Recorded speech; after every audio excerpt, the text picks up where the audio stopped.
कई लोग ये बात पूछते हैं कि भारत का ईरान युद्ध में क्या रोल होना चाहिए। क्या भारत तटस्थ रहे, न्यूट्रल रहे और चुपचाप रहे, यही रोल होना चाहिए?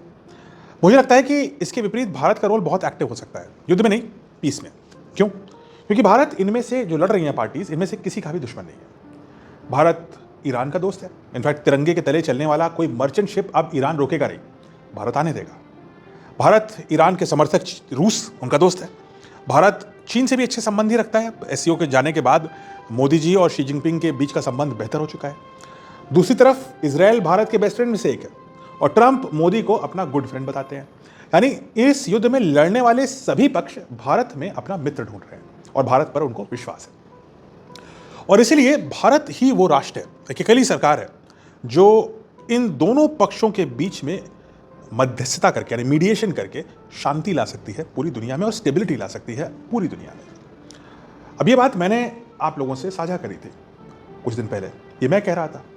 अब यही बात अमेरिकन मीडिया कह रही है बार बार कि इंडिया को फोन करना चाहिए यूएसए को, मतलब ट्रंप फोन उठाएं, मोदी जी को फोन करें और कहें इंडिया शुड मीडिएट। और ये बात अब सिर्फ अमेरिका ही नहीं कह रहा, ये बात अब कही है अलेक्जेंडर स्टब।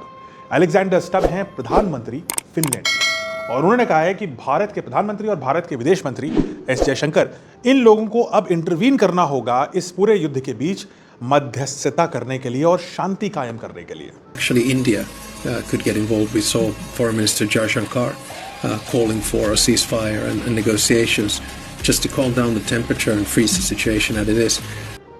इंटरेस्टिंग। पूरी दुनिया भारत को एक विश्व मित्र के रूप में देख रही है और ना सिर्फ विश्व मित्र बल्कि ऐसा मित्र जो विश्व में शांति ला पाए, ऐसी पावर के रूप में देख रही है। दुनिया के इतिहास में ऐसी महाशक्ति कभी नहीं हुई। तो चलिए कमेंट से बताइए, अगर आप मान लीजिए आप भारत के प्रधानमंत्री के एडवाइजर होते तो आप क्या एडवाइस देते? क्या इंडिया को अब इस लड़ाई में मध्यस्थता करने का हाथ बढ़ाना चाहिए? क्या हमें एक्टिव रोल इसमें लेना चाहिए? क्या हमें ये बात जाहिर करनी चाहिए कि हम इस लड़ाई को रुकवाने के लिए केपेबल हैं और हम तैयार हैं, अगर कोई हमें अप्रोच करे कि ये लड़ाई रुकवाई जाए तो हम इसमें एक थर्ड पार्टी बन करके इसको न्यूट्रलाइज करने की कोशिश करने के लिए तैयार हैं? कमेंट से बताइए।